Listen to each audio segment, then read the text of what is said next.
Okay, good evening. एक बार please confirm कर देना, ऑडियो या वीडियो को लेकर कोई भी दिक्कत?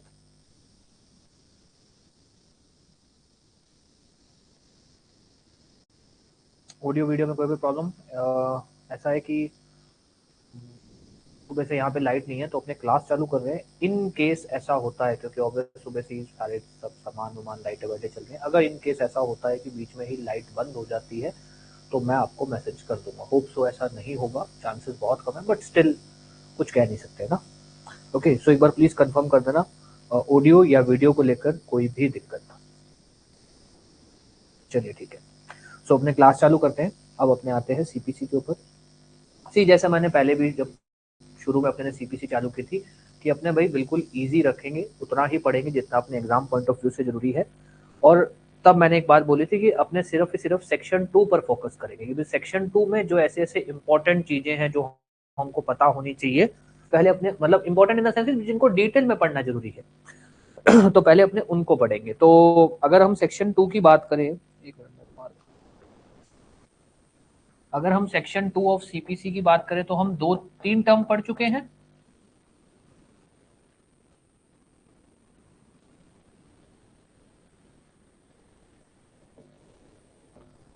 हम तीन टर्म पढ़ चुके हैं, कोई दिक्कत? हाँ जी, ठीक है। डिक्री कहां पर डिफाइंड है? डिक्री किस सेक्शन में डिफाइंड है? हाँ जी, सेक्शन 2 सब सेक्शन 2। जजमेंट कहां डिफाइंड है? जजमेंट कहां डिफाइंड है? 9। ऑर्डर कहां डिफाइंड है? 14। ठीक है। ये तीन इंपॉर्टेंट वर्ड है, इसके अलावा दो वर्ड और इंपॉर्टेंट है।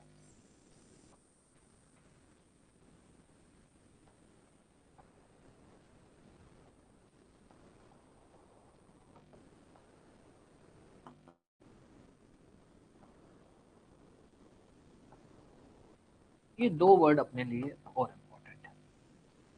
हालांकि लीगल रिप्रेजेंटेटिव में कुछ ऐसा वो पूछते नहीं है, वो प्री के अंदर ये पूछ लेते हैं लीगल रिप्रेजेंटेटिव किस सेक्शन पे डिफाइंड है, लीगल रिप्रेजेंटेटिव के अंदर इनका क्या कहने का क्या मतलब है, या कौन कौन लाकर आते हैं। मैस्ने प्रॉफिट एक ऐसा शब्द है या एक ऐसी चीज है जो प्री में भी पूछा जाता है, मेंस में भी पूछा जाता है, और इवन जजमेंट राइटिंग तक में आता है। मैस्ने प्रॉफिट एक इंपॉर्टेंट है, ठीक है। तो अब अपने सबसे पहले इन दो को कवर करते हैं, फिर अपने अगर हमारे पास समय बचा और ऊपर वाले ने चाहा कि आज लाइट का कोई दिक्कत नहीं आएगा, क्योंकि जैसे मैं पहले ही बता चुका हूँ कि सुबह से दिक्कत है, लाइट नहीं है, तो अगर डिवाइस वगैरह बंद नहीं हो, अपनी क्लास चली जितने टाइम है अपना, तो होप्स अपने आज सेक्शन 2 पूरा खत्म कर देंगे। तो सीधा आते हैं लीगल रिप्रेजेंटेटिव के ऊपर। किसको बोल सकते हैं आप लीगल रिप्रेजेंटेटिव? मान लीजिए आपके घर वाले हैं, तो आपके घर वालों के लीगल रिप्रेजेंटेटिव कौन हुए? आपके घर वालों के लीगल रिप्रेजेंटेटिव कौन हुए? आप लोग हुए, ठीक है। और कोई भी ऐसा कुछ भी, मतलब हम ये बोल सकते हैं कि लीगल हायर्स। मेरे को ऐसा लग रहा है कि आज स्क्रीन वाइट है। लीगल हायर्स,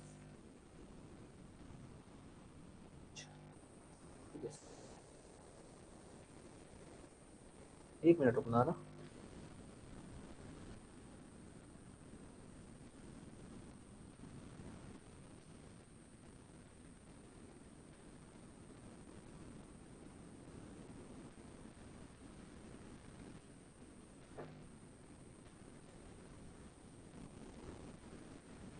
एक मिनट।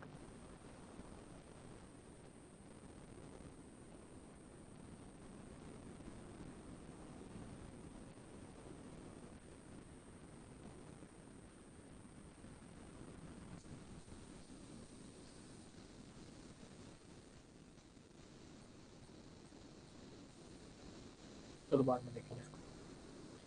तो लीगल रिप्रेजेंटेटिव शब्द अपने लीगल हायर्स बोल सकते हैं। लीगल रिप्रेजेंटेटिव वो हम बोल सकते हैं कि भाई वो लोग जो आगे जनरेशन के होते हैं उनको हम बोल सकते हैं एक तरह से लीगल हायर्स, ये बोल सकते हैं। हाँ जी, जैसे बाप, बेटा, बेटी, ये सब लोग, ये सब हुए लीगल रिप्रेजेंटेटिव।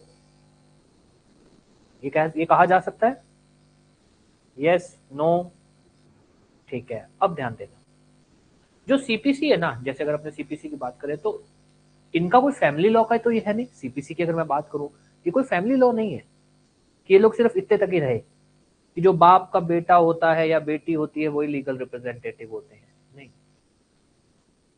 सीपीसी, या अगर हम प्रैक्टिकल बोले, सिविल कोर्ट में किस चीज के केस जाते हैं? प्रॉपर्टी के केस जाते हैं ज्यादातर। अगर एक ऐसी नॉर्मल सिनेरियो, देसी भाषा में बात बोले, कि जो प्रॉपर्टी के विवाद होते हैं ये सिविल के होते हैं।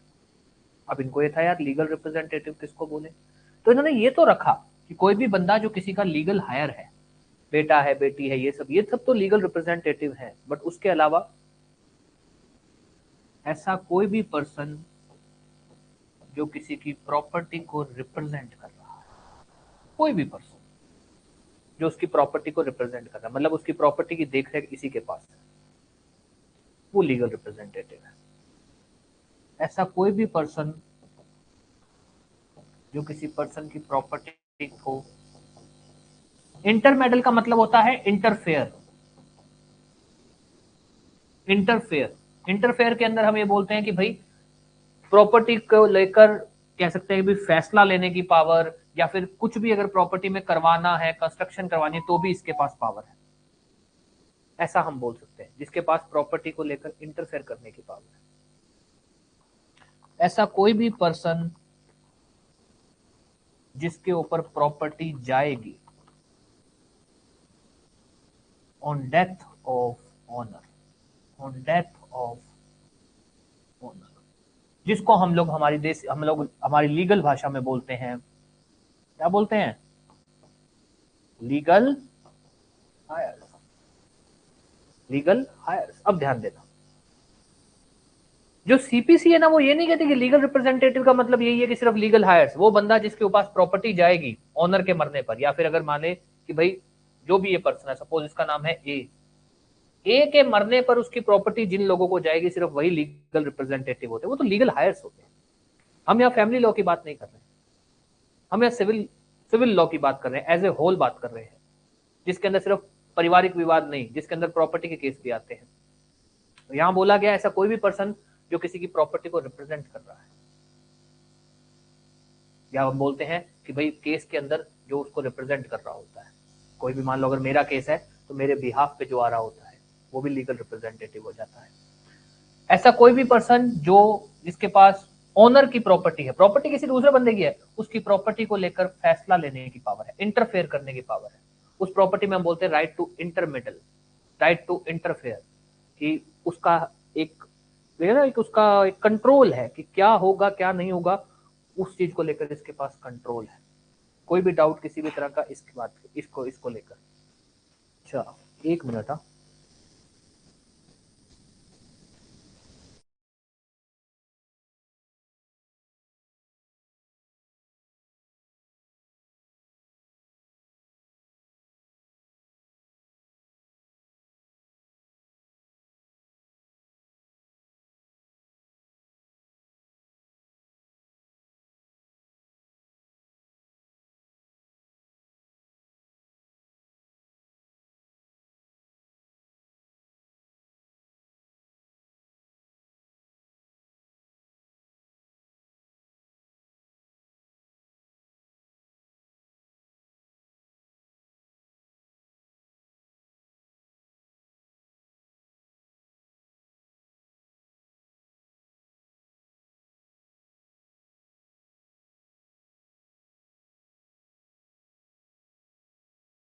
तो वो बाद में बार बार यहाँ पर व्हाइट स्क्रीन हो रही थी, आपको शायद नहीं दिख रहा होगा पर हमारे यहाँ आ रहा था।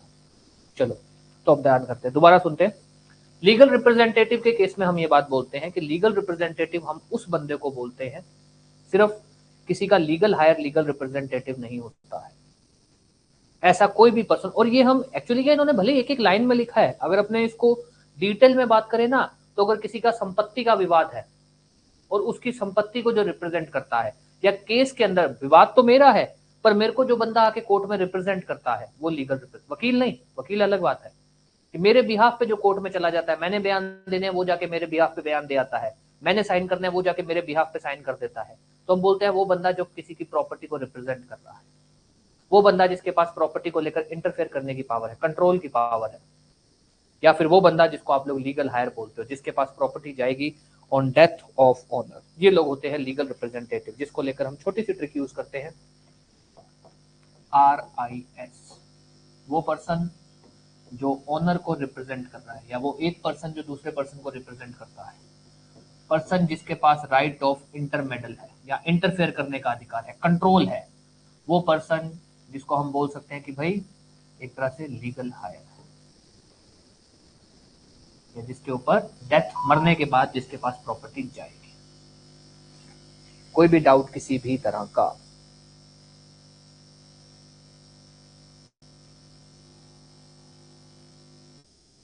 हाँ जी, कोई भी डाउट किसी भी तरह का, एक बार प्लीज बता दें।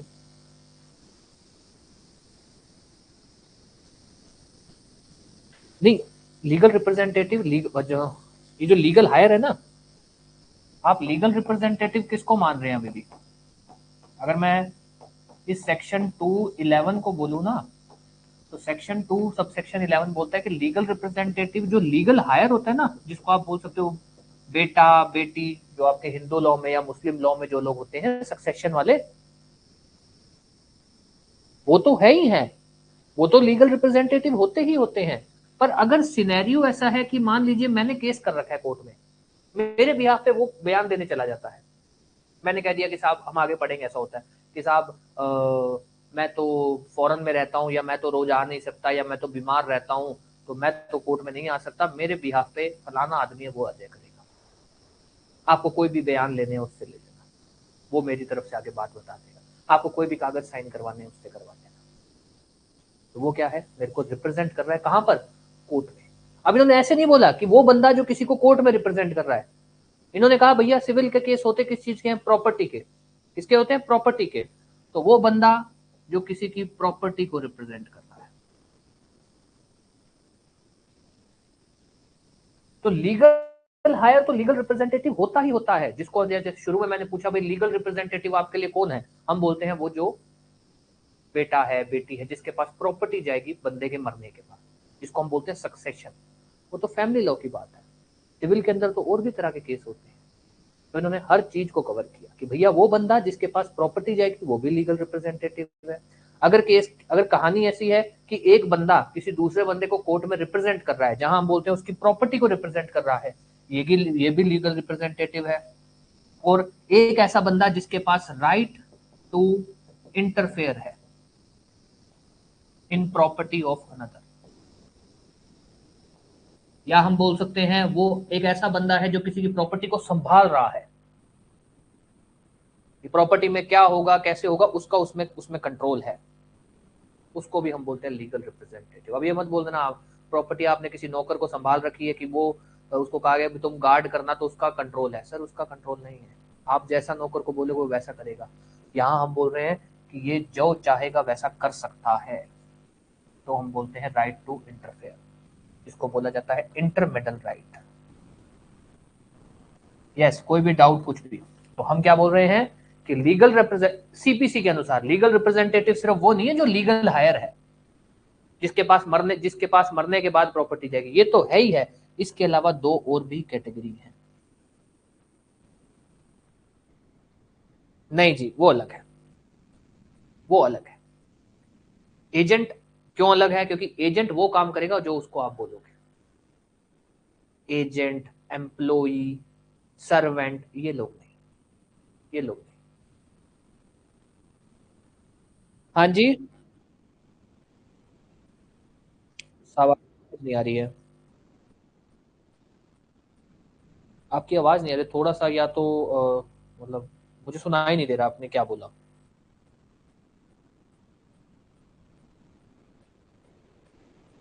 दोबारा बता देंगे एक बार, अगर हो सके तो।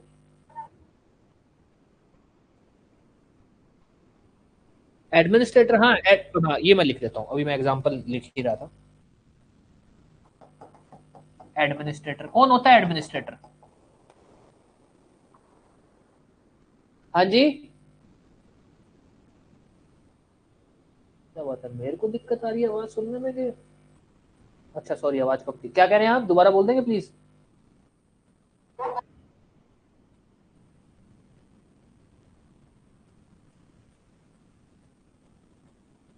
एडमिनिस्ट्रेटर,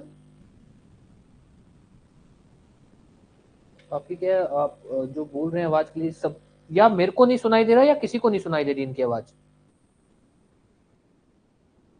क्या कह रहे हैं?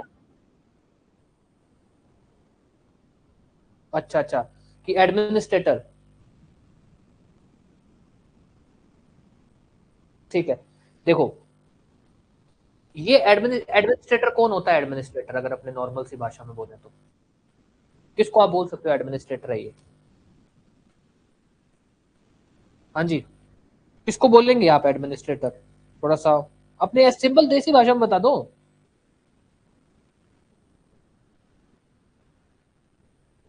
हाँ जी, प्रशासक। हाँ बिल्कुल सही बात है साहब। अब प्रशासक हम किस किस कंसेप्ट में बोलते हैं?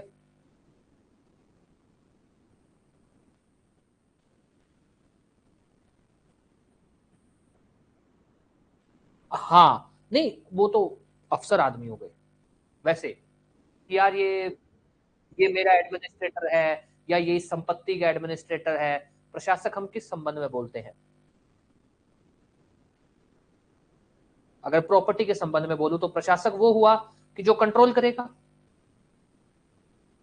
या अगर मैं डिस्ट्रिक्ट के अधिकारी के हिसाब से भी बोलूं, जो अधिकारी जिनको हम प्रशासक बोलते हैं, वो लोग ये होते हैं कि वो कंट्रोल करते हैं, कि वो कर सकते हैं, वो इंटरफेयर कर सकते हैं कि व्यवस्था कैसे होगी। वो मालिक तो नहीं हुए, है ना? यही लाइन ये लिखी है इन्होंने। कहा गया ये बंदा जिसके पास इंटरफेयर का, जिसके पास कंट्रोल होगा साहब प्रॉपर्टी के ऊपर। किसी और की प्रॉपर्टी है, मालिक नहीं है वो, मालिक कोई और है, पर उसके पास उसकी प्रॉपर्टी पे ऊपर कंट्रोल है, तो हम बोल देते हैं कि भाई वो इसका क्या हुआ? लीगल रिप्रेजेंटेटिव हुआ। उसी को ही एक शब्द में क्या बोला जाता है? एडमिनिस्ट्रेटर। क्या बोला जाता है? एडमिनिस्ट्रेटर। मेरे को कोई काम करना है, मैं खुद ना करके किसी और से करवाता हूं, उसी को बोल देते हैं एग्जीक्यूटर। सिंपल सी भाषा में बोलूं तो एडमिनिस्ट्रेटर हुआ, एग्जीक्यूटर हुआ, ठीक है, ये सब जितने भी है इनको क्या बोला जाता है? Legal representative. दोबारा बात करते हैं अब थोड़ा सा लीगल सेंस। लीगल रिप्रेजेंटेटिव हम उस आदमी को बोलते हैं, वो इस सॉरी उस पर्सन को हम लीगल रिप्रेजेंटेटिव बोलते हैं जो किसी दूसरे पर्सन को, अनदर पर्सन को रिप्रेजेंट करता है। अब वो कहां रिप्रेजेंट करेगा? सड़क पे गली में खड़ा होकर थोड़ी रिप्रेजेंट करेगा, यहाँ कानूनी बात चल रही है। कोर्ट में जो किसको रिप्रेजेंट करता है, मान लीजिए आपका केस है, वकील नहीं, वकील अलग चीज होती है, वकील नहीं, आपका केस है, आपको बयान देने थे, आपकी तबीयत खराब हो गई, आप नहीं बयान देने जा सकते। आपने क्या किया? आपने कह दिया कि साहब एक इसमें प्रोसीजर होता है कि साहब भाई मेरी तो बहुत तबीयत बीमार खराब रहती है, मैं तो नहीं आ सकता, मैं अपनी पावर ऑफ अटर्नी फलाने आदमी को दे दे रहा हूँ, यही आएगा, यही बयान दे देगा मेरे बिहाफ पे। आपको कोई भी सम्मन इश्यू करना है, कोई भी नोटिस इश्यू करना है, इसको दे देना। ये इसी की बात होगी। ये पर्सन, मान लीजिए कोई एक पर्सन किसी दूसरे पर्सन को कोर्ट में रिप्रेजेंट करता है, या हम बोलते हैं उस दूसरे पर्सन की प्रॉपर्टी को रिप्रेजेंट करता है, वो लीगल रिप्रेजेंटेटिव है। तो ये आदमी कौन हुआ? लीगल रिप्रेजेंटेटिव किसका? इसका।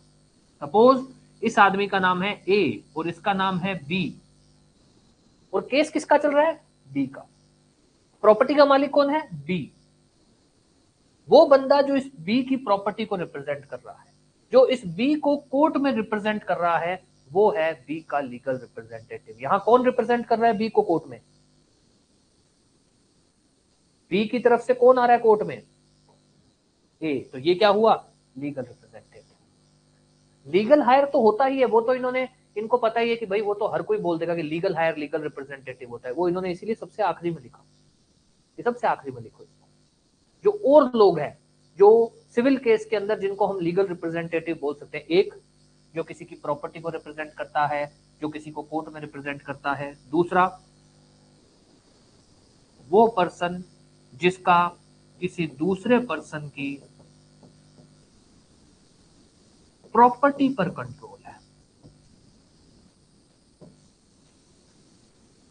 या हम बोलते हैं थोड़ा लीगल भाषा में बोले तो राइट टू इंटरफेयर, क्या होगा कैसे होगा ये डिसाइड कर सकता है, जिसको और बोला जाता है राइट टू इंटरमीडिएट, जिसको हम लोग बोलते हैं प्रशासक, एडमिनिस्ट्रेटर।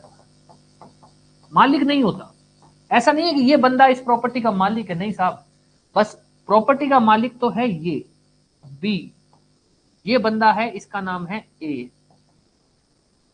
ये इस प्रॉपर्टी का मालिक नहीं है, पर इसका इस प्रॉपर्टी के अंदर कंट्रोल है कि प्रॉपर्टी में क्या होगा कैसे होगा, ये इंटरफेयर कर सकता है, इसके पास एक इंडिपेंडेंट कंट्रोल है, स्वयं का कंट्रोल है। ये नहीं है कि बी से छोटी बात पूछनी पड़ेगी इसको, ऐसा कुछ नहीं है। ये नहीं है कि बी जो बोल रहा है बस वही ये कर रहा है, जैसे हम बोल देते हैं एजेंट के केस के अंदर, ऐसा कुछ नहीं है। कोई भी डाउट? हाँ जी, कोई भी डाउट? वो पर्सन जो किसी दूसरे पर्सन को रिप्रेजेंट करता है वो लीगल रिप्रेजेंटेटिव है, वो पर्सन जो किसी दूसरे पर्सन की प्रॉपर्टी पर उसका कंट्रोल है, या हम बोलते हैं राइट टू इंटरफेयर या इंटरमेटल है राइट का, वो लीगल रिप्रेजेंटेटिव है। एंड तीसरा जो एज यूजुअल आप लोग जानते ही हैं, लीगल हायर, वो पर्सन जिसके पास प्रॉपर्टी जाएगी on death of owner, property का जो मालिक है उसके मरने के बाद जिसके पास उसकी प्रॉपर्टी जाएगी, जो एज यूजुअल कौन होते हैं? Legal higher. ये तीन लोग होते हैं लीगल रिप्रेजेंटेटिव। ये हमको क्यों पढ़ाया गया, अब ये अगर आप इसमें क्लियर हो जाओगे फिर इसके जस्ट बाद अपने यही बात करेंगे। हाँ जी, कोई भी डाउट?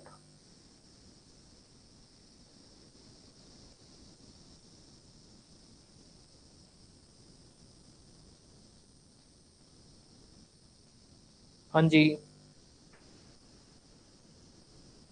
कोई भी डाउट, कुछ भी नहीं है डाउट तो नो बता दीजिए, डाउट है तो पूछ लीजिए। ठीक है, अब आ जाइए। एक्चुअली में क्या है, ये टॉपिक हम लोग को लगता है यार ये टॉपिक इतना इंपॉर्टेंट नहीं है, ये प्री में पूछ लेंगे या मेंस में क्या करेंगे 2 या 3 नंबर में पूछ लेंगे कि भैया लीगल रिप्रेजेंटेटिव बता दो, हम 3 लाइनें होती हैं, बार बार पढ़ते हैं वैसे ही याद हो जाती है, लिख के आ जाते हैं। सन इससे पिछला जो पेपर था, ये तो नहीं 2025 नहीं, 2025 2024 उससे पिछला जो पेपर था 2021-22 का था, जो भी था वो ना 2021 का था या 22 का था, आरजेएस आया था जो, कब आया था? 24 से पहले कब आया था? 21 के मेंस, 21 वाला था ना वो, 21 के मेंस में क्वेश्चन आया था,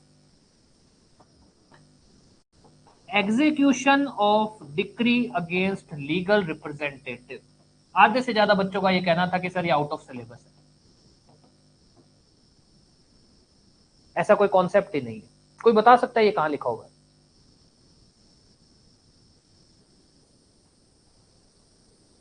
हाँ जी,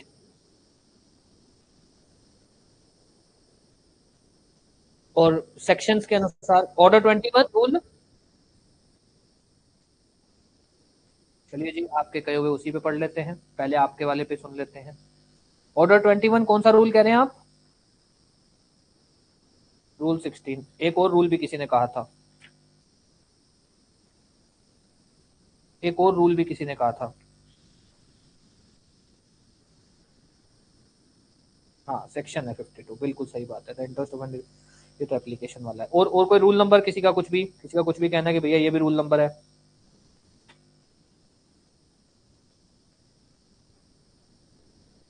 बिल्कुल, ये क्वेश्चन आया था। और हुआ क्या था कि भाई अपन लोग कभी भी ऐसे टॉपिक को पढ़ते नहीं है, तो अपन सोचते हैं कि यार नॉर्मली अपने पढ़ते हैं, ऐसी बात नहीं, सेक्शन वाइज चीजों को चलाते हैं, तो सेक्शन वाइज चलाया हुआ था, तो ऐसा कॉन्सेप्ट वाइज तो चीजें चलाई नहीं हुई थी। तो वहां पर जब उन्होंने पूछा कि भाई ये बताइए कि execution of decree against legal representative उसका तरीका क्या है, तो यार ये तरीका क्या आ गया, ये क्या लिखें कैसे लिखें, जिसको जिसको मान लो लॉ की बेसिक नॉलेज थी उसने अपने हिसाब से लिख दिया कि भैया अगर जिसके खिलाफ डिक्री होती है अगर वो मर गया तो लीगल रिप्रेजेंटेटिव पे चले जाएंगे, चलो ठीक है चले जाओगे। पर कानून में इतना सिंपल नहीं है, कानून ने 2 तरीके बताए हैं इसके अंदर, एक है सेक्शन 50, एक है सेक्शन 52। सेक्शन 50 हम तब फॉलो करते हैं जब ये बोलता है कि भैया डिक्री जब पास हुई थी ना, तब पार्टी जिंदा थी, तब पार्टी जिंदा थी। जब डिक्री एग्जीक्यूट हो रही थी, जब उसको लागू किया जा रहा था, तब पार्टी मर गई।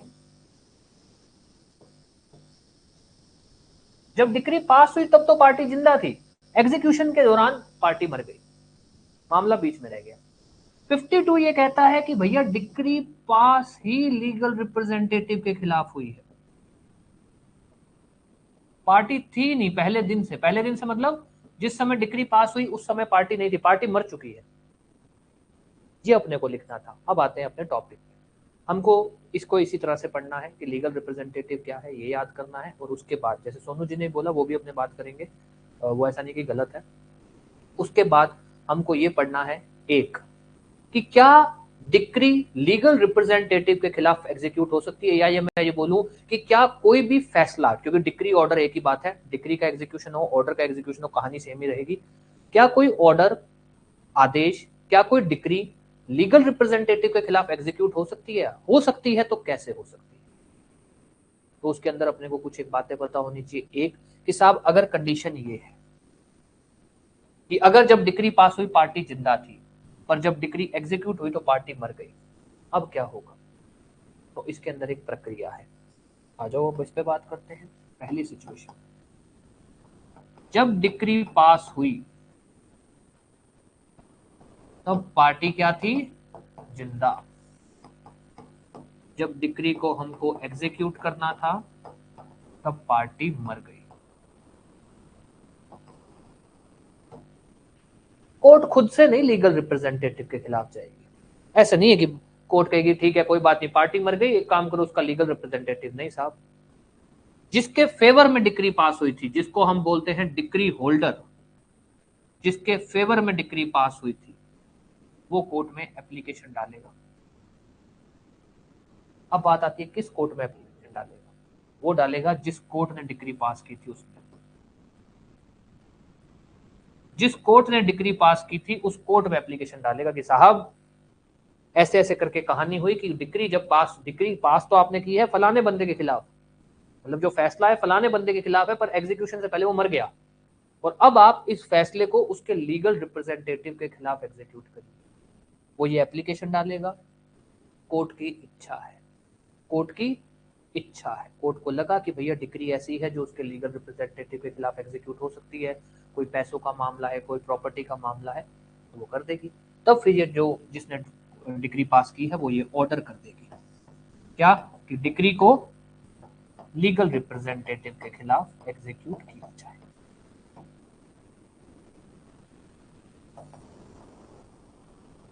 हमसे क्या पूछा जाता है? एप्लीकेशन कहां डलती है? ऑर्डर 21। सोनू जी ऑर्डर 21 साहब अभी तो बोला आपने। हाँ जी, ये क्या छोटी छोटी चीजें हैं जो अपने कॉन्सेप्ट से पूरी हो जाएंगी। कि अगर आपको डिक्री को आदेश, सिर्फ डिक्री की बात नहीं कर रहा, कोई भी आदेश कोई भी फैसले को अगर आपको पार्टी के लीगल रिप्रेजेंटेटिव, उसके जो घर वाले हैं या जो हमने बात की उन लोगों के खिलाफ करवाना है, और वो कब होगा? अगर पार्टी मर चुकी है तभी होगा। ऐसा नहीं कि पार्टी तो जिंदा है लीगल रिप्रेजेंटेटिव नहीं, सर पार्टी मर चुकी है और लीगल रिप्रेजेंट, इसमें एप्लीकेशन डालोगे, इसमें एप्लीकेशन डालोगे कि साहब लीगल रिप्रेजेंटेटिव, पहली कंडीशन है। तो कोर्ट जो है लीगल रिप्रेजेंटेटिव के खिलाफ डिक्री एग्जीक्यूट कर सकती है चाहे तो। दूसरी कंडीशन, अगर डिक्री पास ही लीगल रिप्रेजेंटेटिव के खिलाफ हुई, लीगल रिप्रेजेंटेटिव के खिलाफ हुई, और ध्यान देना कि सेक्शन 52 वाला जो प्रावधान है ये लगेगा ही तब अगर डिक्री है फॉर पेमेंट ऑफ मनी, पैसों का विवाद है, कोई पैसों वैसों का विवाद है, इस चीज का कोई डिक्री है, पैसों को लेकर डिक्री है, तो हाँ कोर्ट, जो भी कोर्ट है वो ये ऑर्डर कर सकती है कि इस डिक्री को लीगल रिप्रेजेंटेटिव के खिलाफ ही एग्जीक्यूट कर दो, एग्जीक्यूट कर दो। अब ध्यान देना, अब यहां पर हम बार बार बात कर रहे हैं, चलो हमने पढ़ लिया लीगल रिप्रेजेंटेटिव क्या होता है, हमने बात की भाई लीगल रिप्रेजेंटेटिव क्या है, वो तो ठीक है। क्या कोई भी फैसला, सिर्फ डिक्री की बात नहीं कर रहे, कोई भी डिक्री कोई भी ऑर्डर कोई भी आदेश लीगल रिप्रेजेंटेटिव के खिलाफ एग्जीक्यूट हो सकता है क्या? हो सकता है, ऐसा नहीं हो नहीं सकता, हो सकता है बट हमेशा नहीं। दो कंडीशन है, उन दो कंडीशन में हो सकता है। नंबर 1, अगर डिक्री जब पास हुई थी तब पार्टी जिंदा थी और एग्जीक्यूशन से पहले पहले पार्टी मर गई। उस केस में ये है कि जो भी जिस भी पर्सन है जो डिक्री होल्डर है, वो अगर उस कोर्ट में एप्लीकेशन डालता है जिसने डिक्री पास की है, एप्लीकेशन किस ऑर्डर में डलती है, किस रूल में डलती है, और जो ये कोर्ट है उसको लगता है कि डिक्री लीगल रिप्रेजेंटेटिव के खिलाफ एग्जीक्यूट होनी चाहिए, वो कर सकती है। फिर वही सेम प्रक्रिया चलेगी एग्जीक्यूशन की। दूसरा, अगर डिक्री लीगल रिप्रेजेंटेटिव के खिलाफ है, मतलब पहले दिन से ही लीगल रिप्रेजेंटेटिव पार्टी का था, जो मेन पार्टी थी वो थी ही नहीं, इसी के खिलाफ पास हुई है। और दूसरी कंडीशन ये है कि डिक्री किस चीज को लेकर है? पैसों को लेकर है, कोई पैसे के लेन देन को लेकर फैसला है। उस केस में डिक्री को लीगल रिप्रेजेंटेटिव के खिलाफ एग्जीक्यूट किया जा सकता है। और अब बात आती है कि क्या लीगल रिप्रेजेंटेटिव पर्सनली लायबल होगा क्या? मैं मान लीजिए मेरे पिताजी ने किसी से पैसा लिया और केस में मान लीजिए मैं लीगल रिप्रेजेंटेटिव हूँ और डिक्री मेरे खिलाफ हुई, तो मैं पर्सनली लायबल होऊंगा क्या? कि वो कहेगा कि नहीं यार तुम्हारे पिताजी ने पैसा लिया था तो तुम पैसा दो। मैं बोलूंगा यार मैं किस बात के पैसा दूं, पिताजी ने पैसा लिया था, पिताजी की तो कोई प्रॉपर्टी मेरे हिस्से में नहीं आई, तो मैं आपको क्यों पैसा दूं? तो बात ये उठती है कि भाई क्या लीगल रिप्रेजेंटेटिव इस केस में पर्सनली लायबल होगा या नहीं होगा? हाँ जी, क्या लीगल रिप्रेजेंटेटिव पर्सनली लायबल होगा या नहीं होगा?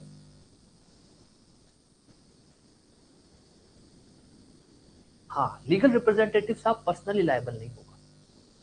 लीगल रिप्रेजेंटेटिव के खिलाफ डिक्री एग्जीक्यूट हो सकती है, लीगल रिप्रेजेंटेटिव लायबल होगा, पर सिर्फ ही सिर्फ उस हद तक जितनी प्रॉपर्टी उसके पास आई है अपने एंसेस्टर्स की। जो भी जिसका वो लीगल रिप्रेजेंटेटिव है ना, उसकी जितनी प्रॉपर्टी आई, उससे उसके जितना उसको लायबल। मान लो उसके पास अगर 10 लाख की प्रॉपर्टी आई है, तो 10 लाख रुपए तक का उससे पैसा ले जाओ, कोई दिक्कत नहीं है।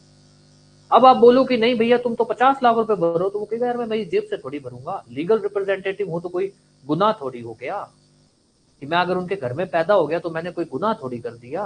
तो कानून लीगल रिप्रेजेंटेटिव को कभी पर्सनली लायबल नहीं करेगा।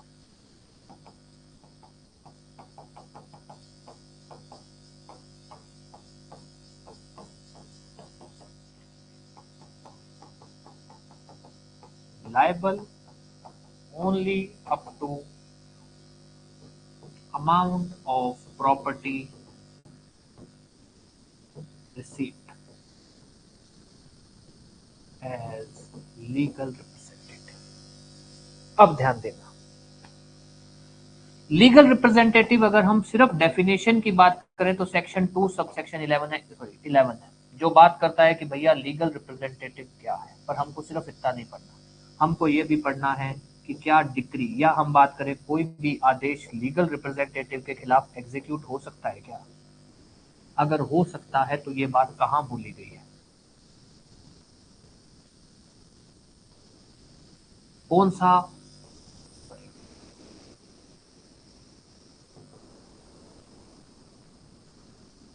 क्या लीगल रिप्रेजेंटेटिव पर्सनली लायबल होता है क्या? जनरली नहीं होता। ये तीन बातें अपने को इसमें पढ़ के रखनी है। हमसे अगर वो, चलो हमारी किस्मत अच्छी होगी कि वो हमसे सिर्फ इतना पूछ ले कि भैया बताओ लीगल रिप्रेजेंटेटिव क्या हो, हम इतना बता देंगे। हमसे वो ये पूछ लेगा कि क्या लीगल रिप्रेजेंटेटिव के खिलाफ डिक्री एग्जीक्यूट हो सकती है, हम ये बता देंगे। हमसे वो प्री में पूछ लेगा कि भाई अगर लीगल रिप्रेजेंटेटिव के खिलाफ डिक्री एग्जीक्यूट करनी है तो किस रूल में एप्लीकेशन डालेंगे, लीगल रिप्रेजेंटेटिव के खिलाफ डिक्री एग्जीक्यूट करने का सेक्शन बताइए, हमको सब कवर हो जाएगा। पूछ लो हमसे क्या पूछना है, कोई भी डाउट कुछ भी इसके अंदर? हाँ जी, कोई भी डाउट कुछ भी किसी भी तरह का? अब इसको लिख ले अपने।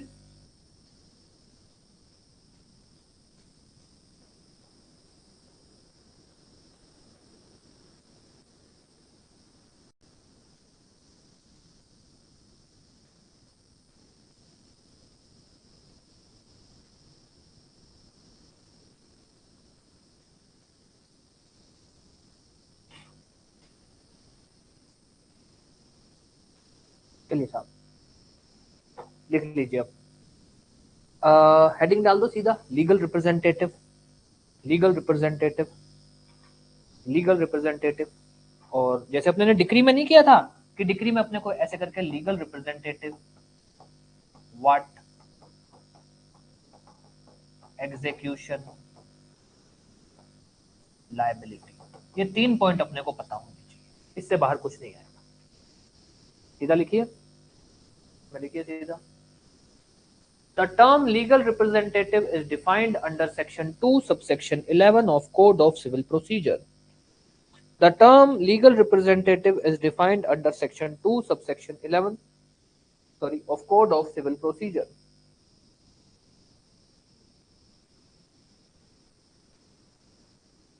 फिर अगली लाइन में लिखिए, Section 2 subsection 11 of Code of Civil Procedure defines legal representative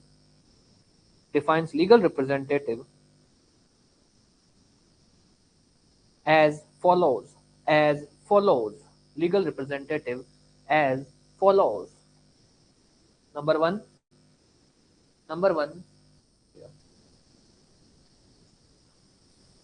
person who represent the estate of deceased person. इसकी लैंग्वेज अपने को सेक्शन वाली ही लिखनी है, कोशिश करना जितना हो सके, मोटा मोटी यही रखना। Person who represent the estate of deceased person, number one.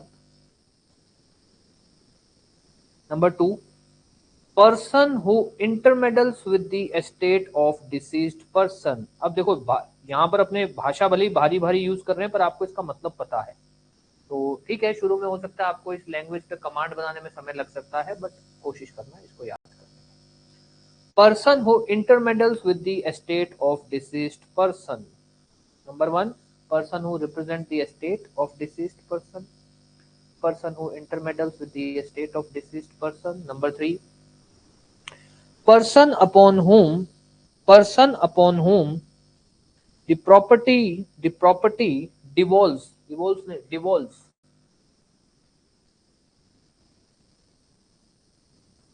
person upon whom the estate or estate leaves, the person upon whom the estate devolves on the death of owner,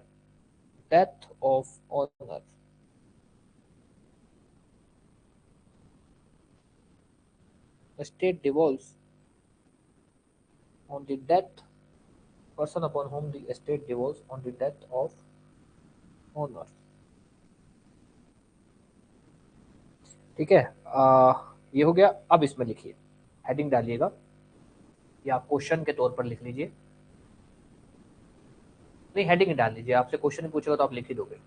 execution of decree against legal representative, execution of decree against legal representative, bracket में लिखना section 50/52/53, execution of decree against legal representative, bracket में लिखना section 50/52/53, execution of decree against legal representative। इसमें लिखिए, अ decree और order, क्योंकि decree का और ऑर्डर के मतलब प्रावधान, अगर ऑर्डर भी एग्जीक्यूट होगा तब भी यही प्रोसीजर फॉलो होता है। ए डिक्री और order may be executed against legal representative, a decree or order may be executed against legal representative under following, सीधा लिखिए, नंबर वन सेक्शन 50। हाँ जी, कुछ बोल रहा है कोई?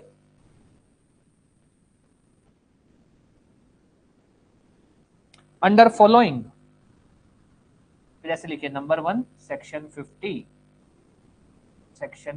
की सेक्शन 50 में क्या क्या बोला गया है। सेक्शन 50 इसमें लिखिए, where a decree is passed, या फिर if a decree is passed against a person, if a decree is passed against a person and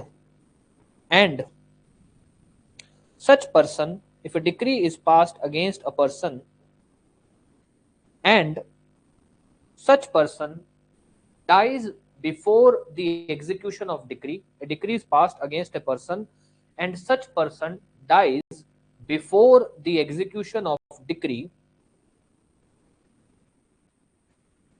comma, the decree may be executed against legal representative of deceased person.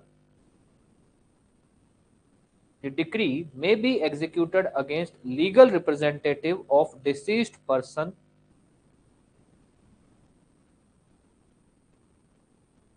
if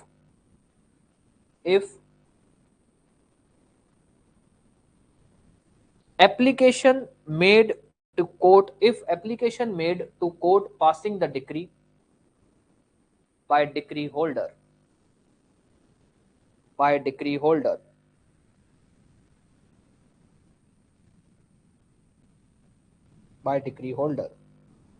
ठीक है। पहली चीज कि भाई decree is passed against a person और वो execution से पहले पहले मर जाता है तो उसको लीगल रिप्रेजेंटेटिव के खिलाफ एग्जीक्यूट किया जा सकता है अगर एप्लीकेशन डालते हो आप, खुद से कोर्ट नहीं करेगी।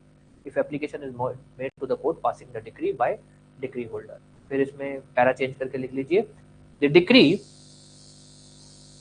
If application is made to court passing the decree by decree holder, to court passing the decree by decree holder.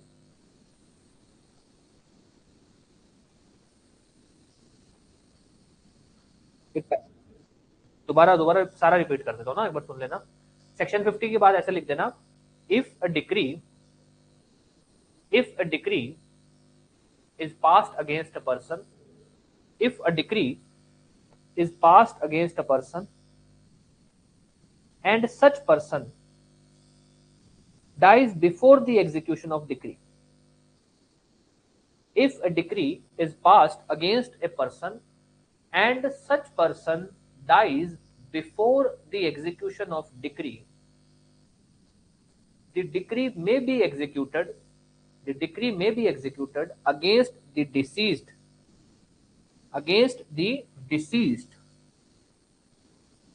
the decree may be executed against the deceased if application made to court passing the decree by decree holder, ठीक है। अब आगे लिखवा दूं, para change करके लिखना, ठीक है। The decree shall be executed only to the extent of property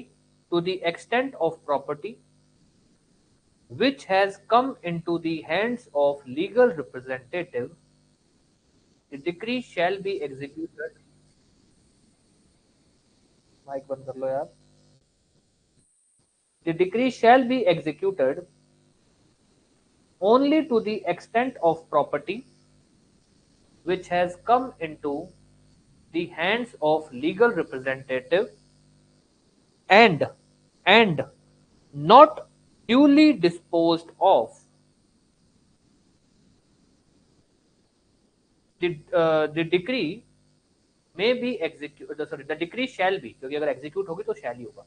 The decree shall be executed only to the extent of property which has come into the hands of legal representative and not duly disposed of, full stop।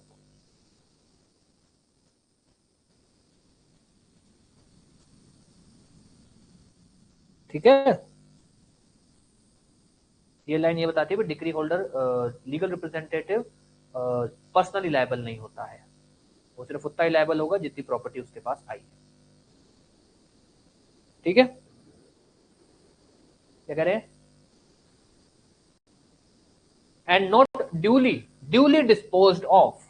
Duly disposed of का मतलब है कि जिसको उसने गलत तरीके से इधर उधर नहीं किया है। अब मान लो मेरे पास मेरे पिताजी की प्रॉपर्टी तो आई थी, पर पिताजी के पास पहले से ही कर्जा था, तो मैंने वो प्रॉपर्टी बेच के वो कर्जा चुका दिया। अब उसमें मेरी गलती थोड़ी है, मैंने तो अपनी जगह से सही काम किया ना। तो पिताजी का कर्जा था, पिताजी की प्रॉपर्टी है, बेच के चुका दिया। अब वो मेरे को नहीं कह सकते कि भैया तुम्हारे पास प्रॉपर्टी आई तो थी, तो मैं बोलूंगा साहब प्रॉपर्टी से मैंने कर्जा चुका दिया उनका, उस प्रॉपर्टी को मैंने पर्सनल यूज में लगाया, तो बताओ, तो आप, मैं जिम्मेवार हूं उस प्रॉपर्टी उतने पैसे के लिए। तो ये कह रहे हैं नॉट ड्यूली डिस्पोज्ड ऑफ, मतलब कि जिसको उसने गलत तरीके से इधर उधर नहीं किया। अगर उस प्रॉपर्टी को उसने पहले ही मतलब सही तरीके से, मतलब एज पर लॉ जो यूज कर सकता था उसने किया है, फिर वो बिल्कुल भी लायबल नहीं होगा। ठीक है, कोई डाउट इस बात के लिए? ठीक है, और अगर इसको सिंपल लिखना चाहो तो लिख देना, क्योंकि आपके केस में ऐसा नहीं है कि एग्जामिनर को बहुत ही इस क्वेश्चन में ऐसा चाहिए, तो सीधा लिख सकते हो भाई जो लीगल रिप्रेजेंटेटिव है पर्सनली लायबल नहीं होता है, वो सिर्फ उतनी ही प्रॉपर्टी के अमाउंट के लिए लायबल होगा जितनी प्रॉपर्टी उसके पास जो भी उसके एंसेस्टर है उनकी आई है। फिर लिखिए, पहला पॉइंट लिख दिया, following number 1 section 50, number 2 section 52, number 2 section 52, section 52, section 52, इसमें सीधा लिखिए, सेक्शन 52 इसमें सीधा लिखिए,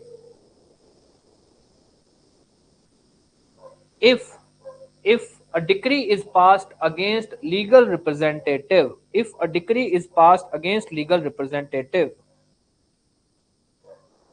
and decree is for payment of money, if a decree is passed against legal representative and it is for payment of money, comma, the decree may be executed against legal representative of deceased. If a decree is passed against legal representative and it is for payment of money, the decree may be passed against legal representative. लिख लेना, तब बता देना, फिर मैं आगे बताता हूं।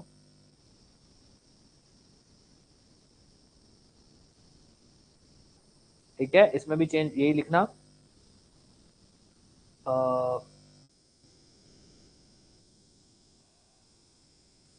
Decree is passed against legal representative, हाँ ठीक है, इसमें ये लिखना, the property which has come into the hands of legal representative, the property of deceased, the property of deceased judgment debtor, judgment debtor मतलब जिसके खिलाफ फैसला सुनाया गया है, the property of deceased judgment debtor which has come into the hands of legal representative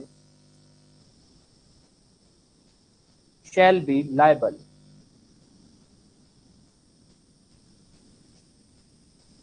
shall be liable,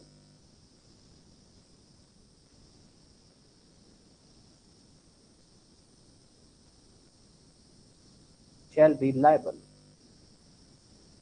ठीक है, इसमें आगे पैरा चेंज करके लिखिए, if the legal representative, if the legal representative fails to satisfy the court, fails to satisfy the court that he has duly disposed of the property, if the legal representative fails to satisfy the court that he has duly disposed of the property, he shall be liable personally, he shall be liable personally to the extent, to the extent to which he fails, to the extent to which he fails, he shall be liable personally to the extent to which he fails। मोटा मोटी दोबारा बता देता हूँ, रखती है marker मैंने,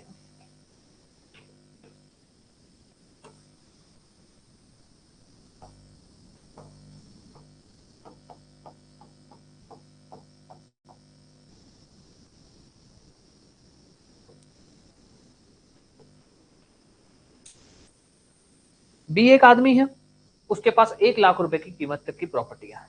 ठीक है, बी का कोई केस चल रहा होता है, कोर्ट एक फैसला सुनाती है जिसमें कोर्ट बी को बोलती है कि आप इसको सी को 2 लाख रुपए देंगे। कहानी यह होती है कि बी मर चुका होता है। अब बात यह आती है कि भैया उस डिक्री को एग्जीक्यूट किया जाता है ए के खिलाफ, जो कौन है, बी का लीगल रिप्रेजेंटेटिव। अब क्या बी, ये जो ए है, ये पूरे के पूरे 2 लाख रुपए भरेगा? फिर क्या करेगा वो? 1 लाख ही पे करेगा। ठीक है, और समझ, इसमें अपने अपने लिखवाया था कि the legal representative shall be liable to the extent of property to which he fails to satisfy.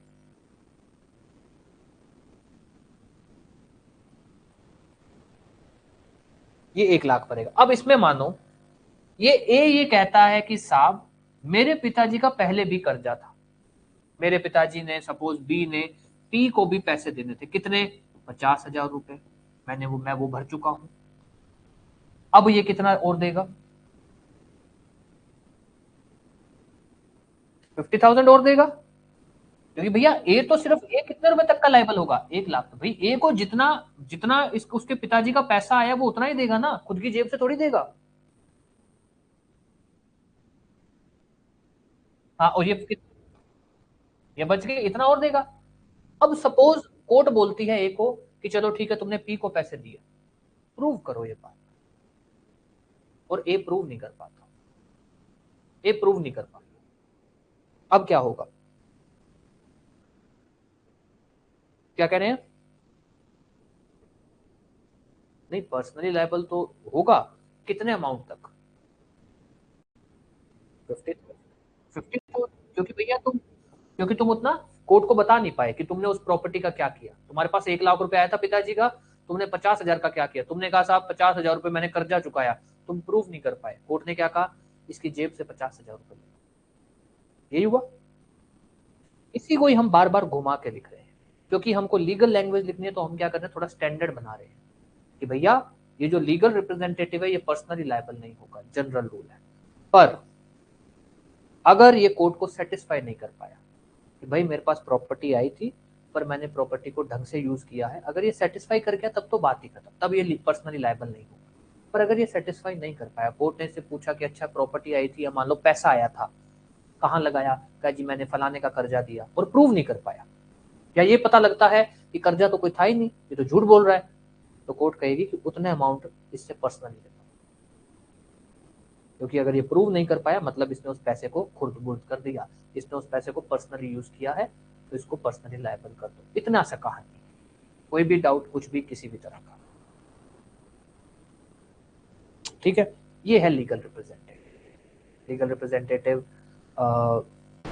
क्या होता है, लीगल रिप्रेजेंटेटिव के खिलाफ डिक्री एग्जीक्यूट हो सकती है, अगर हो सकती है तो कितने एक्सटेंट तक हो सकती है, ये सब चीजें। एग्जीक्यूशन हो गया, लायबिलिटी जो होती है वो कितनी होती है, ये भी अपने लिख चुके हैं। कोई भी ऐसा कोई भी टॉपिक जो आपको लगता है आपको पूछना तो आप पूछ लो, ताकि मैं आगे बात कर सकूं।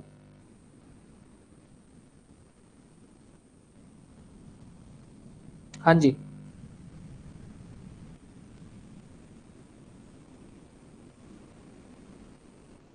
ठीक है। अगर वो फेल कर जाता है तो सर जितने अमाउंट तक वो कोर्ट को फेल कर जाता है उतना अमाउंट उसको अपनी जेब से देना पड़ेगा,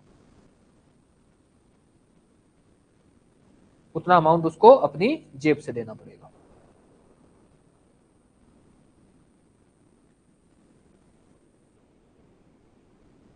right to sue in the sense,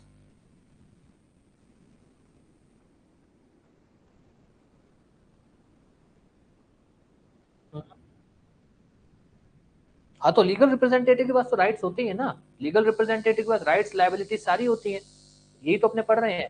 पर जो राइट्स और लायबिलिटीज है वो तो यही होती है कि भाई मान लो मैंने केस करना है तो मैंने आपको कह दिया कि आपको पावर ऑफ अटर्नी दे दी कि आप चले जाओ, तो वो तो बेसिक है। हमारे लिए मेन वो ये पूछते हैं कि क्या लीगल रिप्रेजेंटेटिव के खिलाफ कोई भी फैसला एग्जीक्यूट हो सकता है क्या, वो अपने को ज्यादा देखना होता है। अदरवाइज मान लो लीगल रिप्रेजेंटेटिव तो होता क्या है, सिंपल देसी भाषा में बात करें, मैंने आपको ये अधिकार दे दिया कि आप मेरी जगह के पढ़ा सकते हो, तो बात खत्म।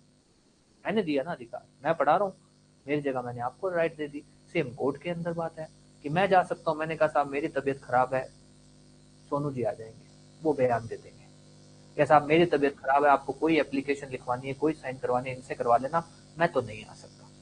ऑब्वियस ग्राउंड जेन्युइन होना चाहिए, जेन्युइन होना चाहिए। नहीं, अगर बीमार होते हैं अपने पढ़ेंगे आगे भाई। बयान ऐसा नहीं होता, बयान में ये होता है कि भाई वो जैसे जैसे मान लो मैं आपको एफिडेविट दे दूंगा जो भी मेरे बयान होते हैं, और आप मेरे बिहाफ पे जाके एक एफिडेविट पेश कर दोगे, ये उनके बयान है, और उसको बता दोगे। ऐसा होता है, बहुत एक्सेप्शनल केसेस में कोर्ट परमिट करता है कि भाई जैसे नहीं मान लो कोई बहुत ही उम्र दराज है कि भाई वो आ ही नहीं सकता, बेड से ही नहीं उठ सकता, तो कोर्ट क्या करेगी, यही करेगी और क्या करेगी। चलो आज का टेक्नोलॉजी आ गई है, वीसी वीसी वगैरह सब कुछ हो गई है, तो अलग बात हो गई है, बट पहले तो यही होता था। जरूरी थोड़ी है कोर्ट हर बार कमीशन जारी करेगा। जरूरी नहीं है कि कोर्ट हर बार कमीशन जरूर करेगा, कई बार कोर्ट नॉर्मली ऐसा भी कर देता है। अब यार मान लो कोई केस ही छोटा मोटा सा है, उसके पीछे कमीशन और जारी कर दें, इतना खर्चा कर दें, तो कमिश्नर भी तो पैसे लेगा, उसको भी तो पैसे देने पड़ेंगे भाई, देना तो पड़ेगा ना। चाहे कैसे भी बोल दो कि अरे कोर्ट ने बनाया है, वो कहेगा नहीं नहीं साहब कोई जरूरत नहीं है, पर एज पर लॉ तो बनता है ना उसका कि उसकी कॉस्ट आपको देनी पड़ेगी, वो फिर कौन पे करेगा। केस है छोटा मोटा सा, मान लो ऐसे ही कोई संपत्ति नहीं, ट्रांसफर ऑफ प्रॉपर्टी का है, संपत्ति मान लो विल का लेकर है कि साहब इसने मेरे को वसीयत लिखी है, बस छोटा मोटा सा केस है, उसके लिए कहाँ इतना तंग होने की जरूरत है, तो चल जाता है ना। बड़े केस में तो ऑब्वियस भाई, जब कोई केस ही इतना इतना मान लो कोई ऐसा है कि भाई इसमें लीनियंट नहीं रहा जाता, तो वहां तो फिर मान लो जैसे आपने बोला कमीशन, वीसी, या फिर हो सकता है जज खुद ही चला जाए, ये भी तो हो सकता है। हालांकि जाते नहीं है जज, कौन कुर्सी छोड़ता है अपनी। चलो आते हैं अगले टॉपिक पे। ये मैं आप लोगों को बोल देता हूँ, मेरे वाले दोस्त सुनते हैं वो मेरे को बाद में गालियां और देते हैं कि तो हमारी बेइज्जती करता रहता है। चलो आ जाओ, मैसने प्रॉफिट, एक छोटी सी लाइन। वो प्रॉफिट जो आप रॉन्गफुल पोजेशन के ग्राउंड पे लेते हो, कोई भी ले लो, आप घर में बैठे हो, मान लो आप किराएदार हो और आप जबरदस्ती बैठे हो, वो कह रहा है बाहर निकलो, मकान खाली करो, आप खाली नहीं कर रहे, आप कब्जे पे बैठे हो, उस दौरान आपने जो प्रॉफिट रिसीव किया। अब बात आती है सर प्रॉफिट क्या रिसीव किया। सर एक तो प्रॉफिट ये होता है वहां पर आपने कोई बिजनेस किया और उससे कमाई की, वो भी है। एक ये होता है कि भाई आपने जो रॉन्गफुल पोजेशन रखी, कि आपने कब्जा रखा, उसकी वजह से सामने वाले को क्या नुकसान हुआ, या आपने कब्जा रखा तो हो सकता है अगर आप कब्जे पे ना बैठे होते या रॉन्गफुली ना बैठे होते तो वो मकान को किराए पे चढ़ा देते, उसको कोई किराया मिलता।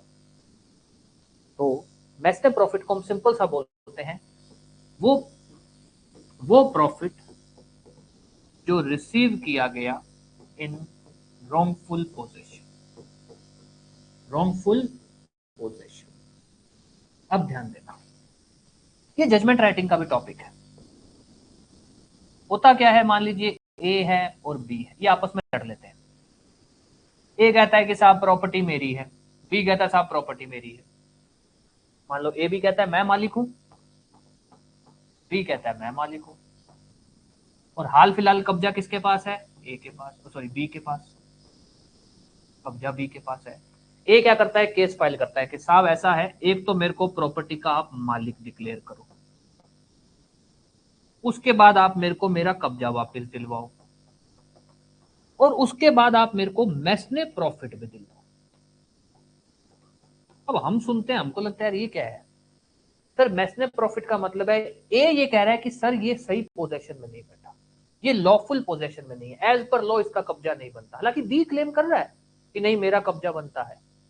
अब केस जब जब भी केस डिसाइड होता है, अगर कोर्ट को लगता है कि नहीं यार ये बी सही नहीं था, बी इलीगली या अनलॉफुली पोजेशन में बैठा था, बी गलत था, यहां पर केस का जब भी फैसला आता है पता लगता है कि बी गलत था, ए ही मालिक है, ए का ही कब्जा बनता है, तो ए को ही मैसने प्रॉफिट दिया जाएगा। अब बात आती है सर मैसने प्रॉफिट मतलब क्या। तो मैसने प्रॉफिट मतलब वो प्रॉफिट जो बी ने कमाया, वो प्रॉफिट जो बी ने रिसीव किया या कमाया, अर्न किया, या वो प्रॉफिट जो बी रिसीव कर सकता था, ये भी कंसीडर किया जाएगा इसमें, कर सकता था, कर सकता था, बी रॉन्गफुल पोजीशन में था, वो प्रॉफिट जो बी ने कमाया वो मैसने प्रॉफिट कहलाएगा, वो प्रॉफिट जो बी कमा सकता था वो भी मैसने प्रॉफिट में आएगा। अभी तक ये बात समझ आई। कोई भी आप में से एक लोग जो बता सके कि क्या होता है मैसने प्रॉफिट।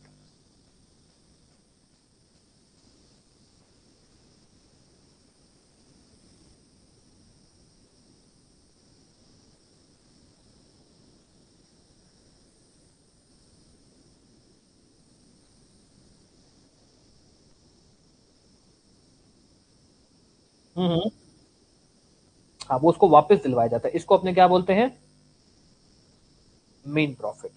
अब ये क्या है ना, इसका सिंपल सा मतलब ये होता है, इसको जब हम डेफिनेशन के हिसाब से पढ़ते हैं तो डेफिनेशन तो ऐसे बोलती है कि भैया पहली बात तो ये जो मैसने प्रॉफिट है ये किसको दिलवाया जाता है, दो लोग होते हैं, एक बंदा जिसके फेवर में डिक्री पास होती है, एक बंदा जिसके खिलाफ, तो ये किसको दिलवाया जाएगा, जिसके फेवर में डिक्री पास होती है। जैसे मान लो ए और बी का विवाद है, ए कह रहा है मकान जगह मेरी है, बी भी कह रहा है जगह मेरी है, पर बाद में पता लगता है नहीं साहब लॉफुल ओनर नहीं, हम डिक्री होल्डर की बात कर रहे हैं यहाँ पे, हमको लॉफुल ओनर से कोई ना देना नहीं, हम इन दोनों की बात करेंगे यहाँ पे, एक है ए एक है बी, ए कह रहा है कि जमीन मेरी है, बी कह रहा है जमीन मेरी है, और हाल फिलहाल बी कब्जे में है। ए केस करता है, ए बोलता है कि साहब मैं मालिक हूँ, मेरे को मेरा कब्जा वापस दिलाया जाए और मेरे को मैसने प्रॉफिट पे दिलवाया जाए। बात आती है साहब मैसने प्रॉफिट मतलब, साहब मैसने प्रॉफिट मतलब ये बंदा जो बी है ये काफी समय से कब्जे पे बैठा है, जिसकी वजह से इसने मेरा नुकसान किया। क्या नुकसान किया साहब, मैं इस प्रॉपर्टी को किराए पे चढ़ाता, मैं किराया खाता, मेरी कमाई होती, या मान लो मैं इस जो जमीन है मैं वहां खेती कर सकता था, ये कब्जे में बैठा मैं खेती नहीं कर पाया, ये मेरा नुकसान हुआ। तो कानून ने बोला कि भैया इसका बनता तो है, ये बी अनलॉफुली पोजेशन में बैठा था, तो बी की लायबिलिटी बनती है कि वो इसको पैसा दे कि भैया ए का नुकसान कराया है इसने।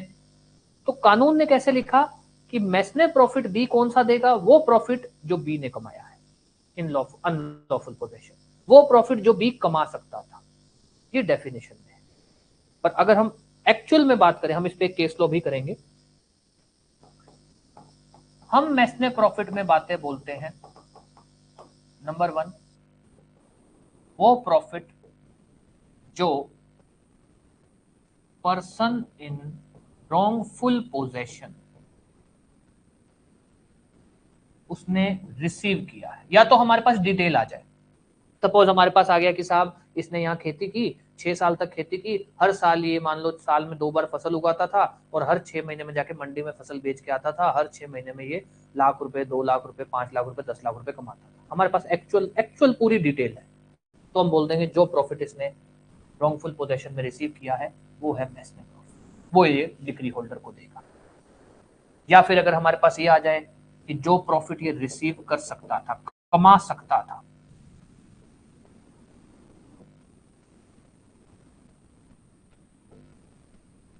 Person in wrongful possession might have received, जो कमा सकता था उसको हम बोल देंगे रॉन्गफुल मैसने प्रॉफिट। ये बात समझ आई। तीसरा और वो प्रॉफिट या वो इनकम जो डिक्री होल्डर कमा सकता था,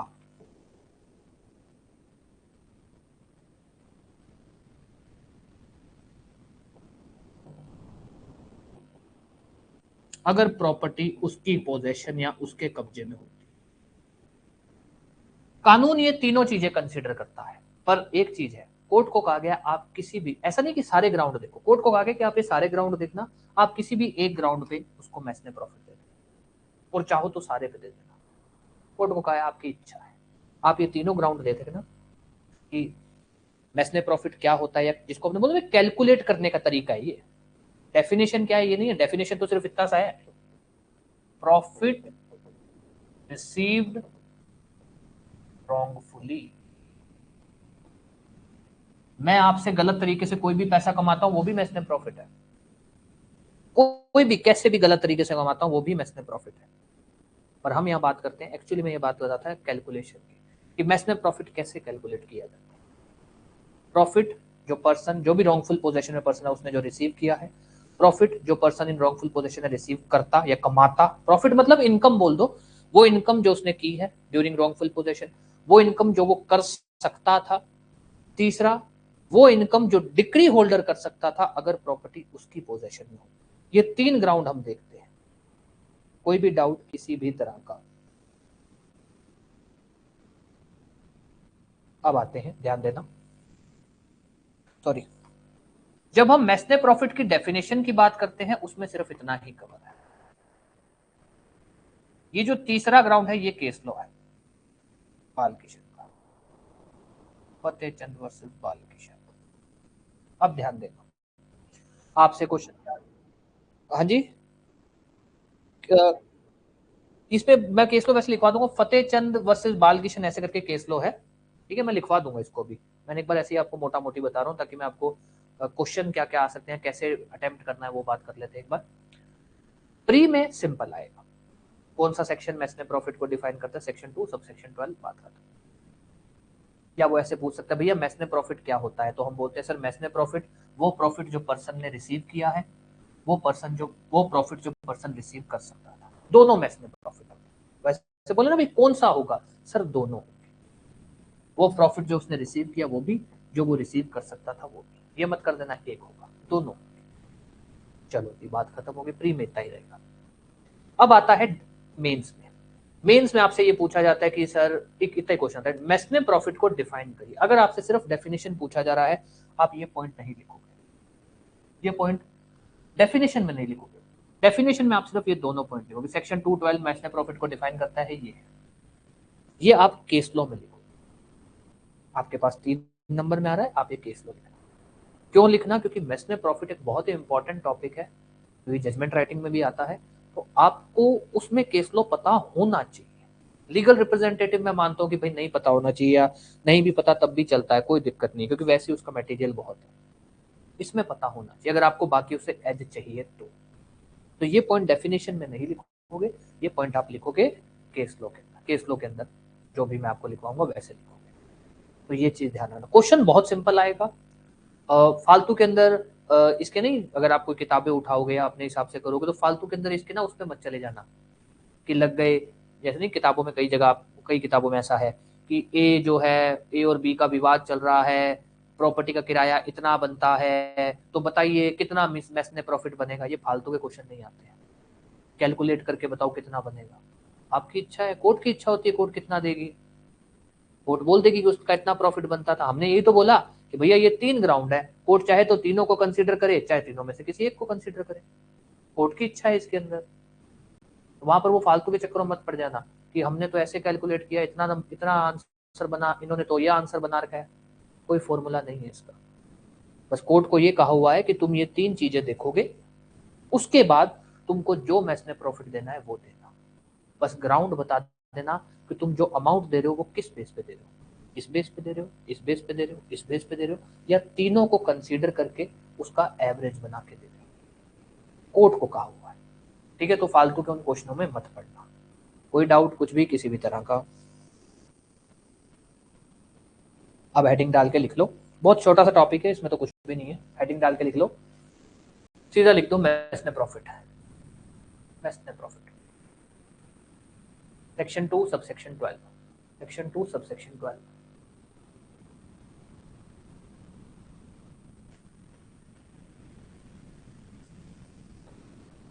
सेक्शन 2 सब सेक्शन 12। चलिए अब इसमें लिखते हैं, section 2 sub section 12 of code of civil procedure defines mesne profit, defines mesne profit, defines mesne profit, full stop, defines mesne profit, full stop.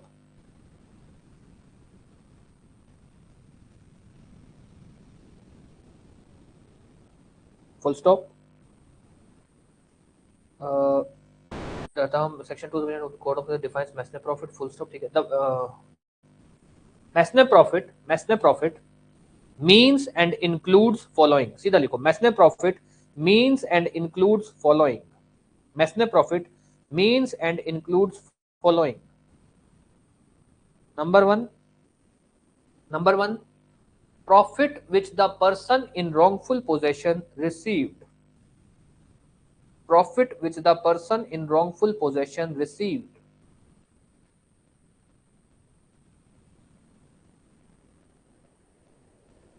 Number 2, profit which the person in wrongful possession might have received, profit which the person in wrongful possession might have received. Number 1, profit which the person in wrongful possession received. Number 2, profit which the person in wrongful possession might have received.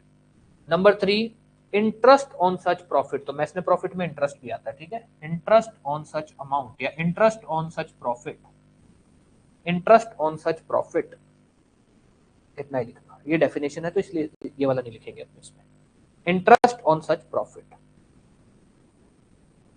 फिर para change करके लिखिए, it does not include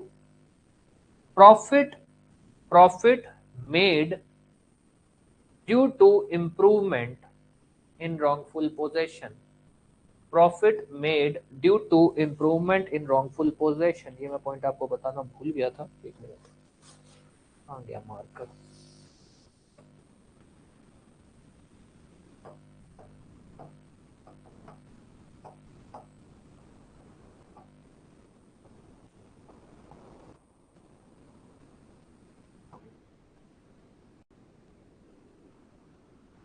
हाँ बिल्कुल, अब कानून ये कहता है, एक्चुअली में ना कानून इसमें ना उसको एडवांटेज देता है।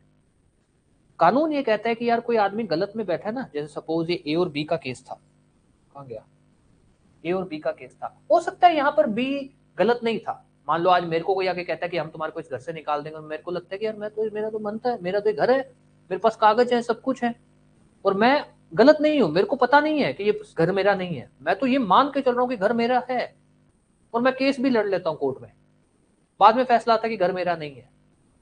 अब कानून यहाँ ये कहता है कि भैया तुमको पता था पहले दिन से।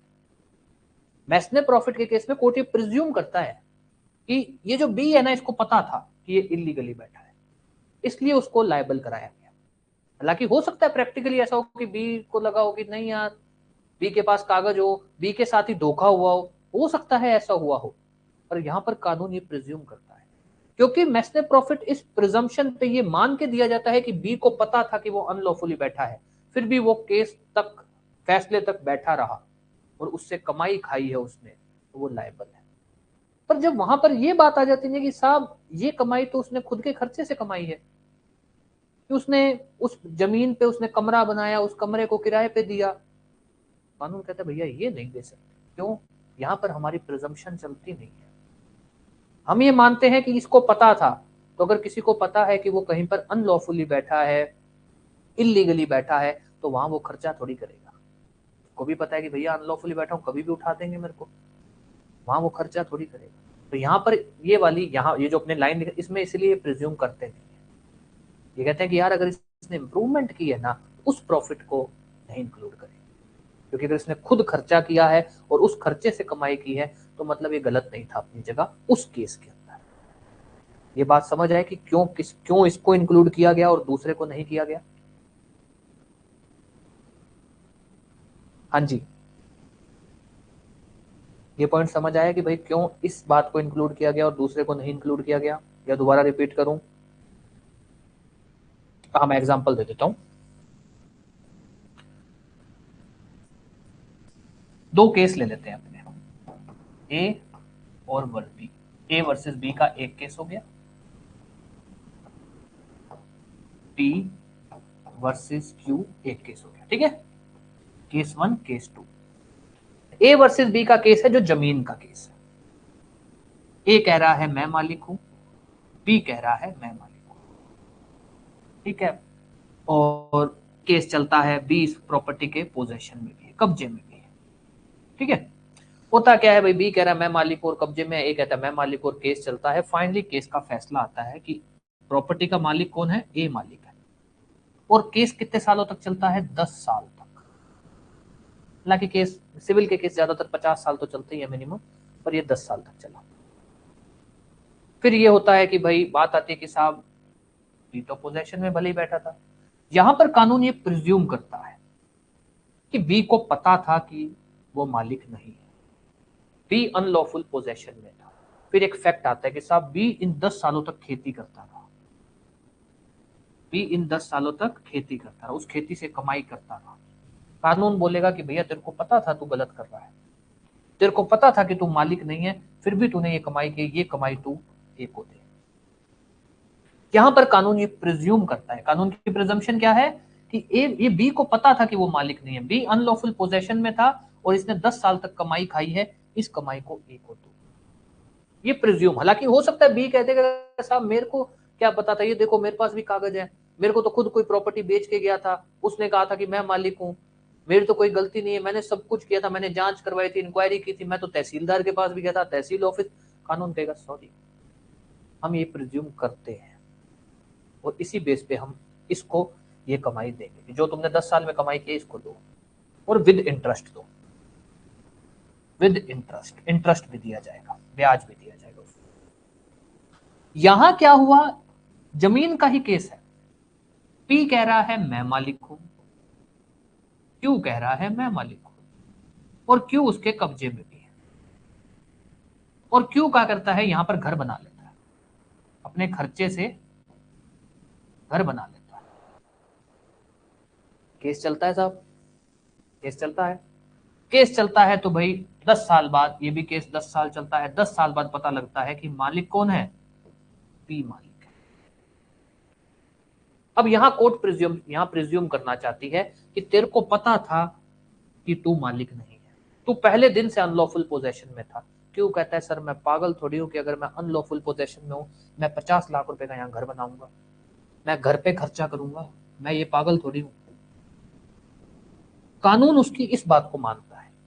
कानून कहता है यार यहाँ हम ये प्रिज्यूम नहीं कर सकते, क्योंकि यहाँ उसके पास बहुत स्ट्रॉन्ग ग्राउंड है कि अगर उसको ये बात पता होती कि वो अनलॉफुल, तो वो यहाँ खर्चा थोड़ी करता, वो यहाँ ये घर थोड़ी बनाता। तो ये क्या कह रहे हैं, ये कह रहे हैं कि यार अगर ये फैक्ट आ जाता है ना कि इसने जो कमाई की है, जो भी प्रॉफिट कमाया है वो खुद के खर्चे से कमाया है, जिसको ये लोग नाम देते हैं इम्प्रूवमेंट।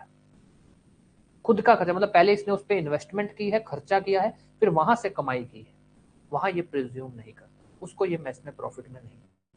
अगर ये आता है कि इसने जो कमाई की है वो खुद के खर्चे से नहीं की है, इसने तो सीधा है कि खेती हो रही है अपने करते जाओ और कमाई करते जाओ, खुद के कोई इंप्रूवमेंट, खुद के कोई एक्सपेंसेस से नहीं किया, उसको ये मैसने प्रॉफिट में लेते हैं। तो ये इनके ग्राउंड है। मैसने प्रॉफिट देने का जो प्रिजम्पशन है ना, वो इम्प्रूवमेंट या एक्सपेंसेस के केस में स्ट्रॉन्ग नहीं है, थोड़ा ढीला पड़ जाता है कि यार कोई खर्चा थोड़ी करेगा फिर, तो इन्होंने यहाँ पर ये प्रिज्यूम नहीं करते, अदरवाइज यहाँ ये प्रिज्यूम करते हैं। ये बात समझ आई?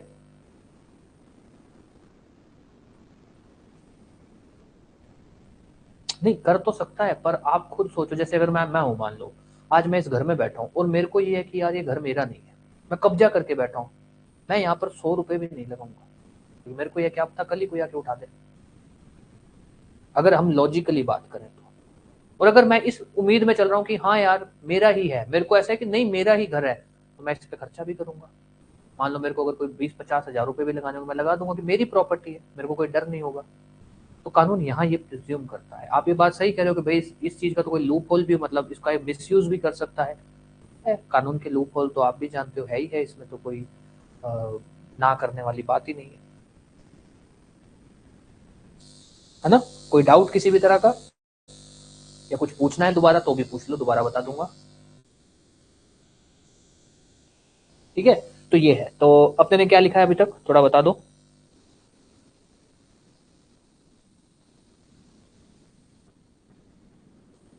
क्या लिखा था? इट डज नॉट इंक्लूड वाला लिखा था क्या? हाँ ठीक है, इसमें, हाँ इसमें वो तो लिख दिया, इंक्लूड वाली 3 पॉइंट आते हैं, 3 पॉइंट इंक्लूड में है ना, profit received, profit might have been received और इंटरेस्ट। क्या नहीं आता है? Profit made due to improvement, profit made due to improvement. चाहे रॉन्गफुल पोजेशन ही है, पर अगर प्रॉफिट इंप्रूवमेंट्स में से या एक्सपेंसेस में से आ रहा है, खुद के किए हुए खर्चों से आ रहा है, तब नहीं वो मैसने प्रॉफिट की कैटेगरी में आएगा।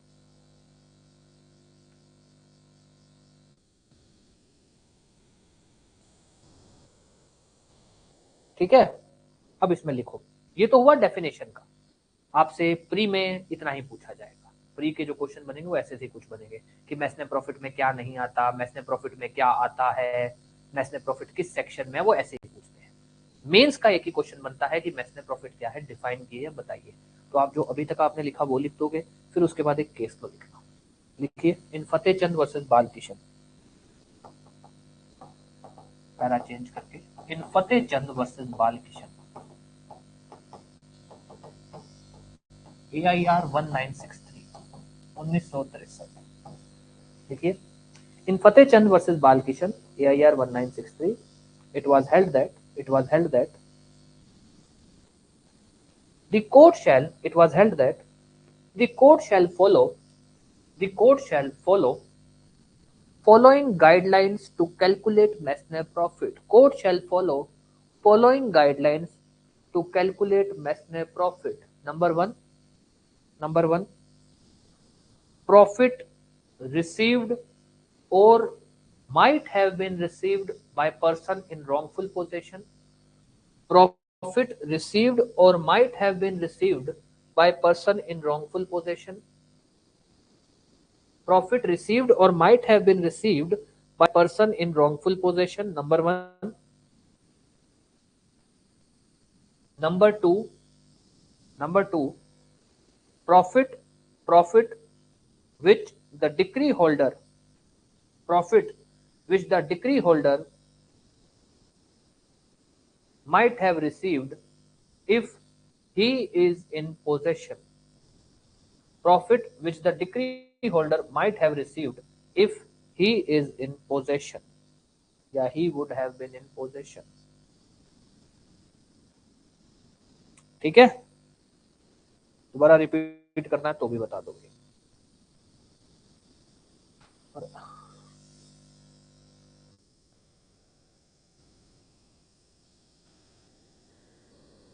हाँ जी, दूसरी नंबर वाली. Profit which the decree holder might have received if he is if he would have been in possession. Profit which the decree holder might have received if he would have been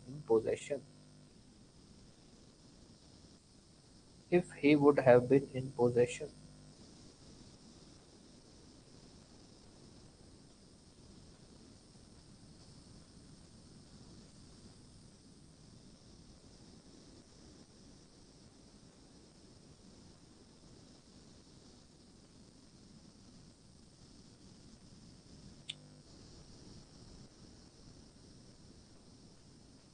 लिख लिया हो तो बता देना ताकि मैं आगे बात कर लूं. ठीक है, अब ध्यान देना. अब मेरे को एक बात तो ये बताओ, देखो जजमेंट राइटिंग की क्लास आपकी अल्टरनेट डेज पे हो रही है. रीजन एक ही है कि भाई आपको जो करवाया जा रहा है उसको आप अगले दिन, आपका जो भी मान लो ठीक है आपकी क्लासेस इतनी होती हैं तो भाई आप अगले दिन जो भी आपकी जजमेंट राइटिंग की क्लास होता है उस समय आप खुद से उसको पढ़ के याद कर.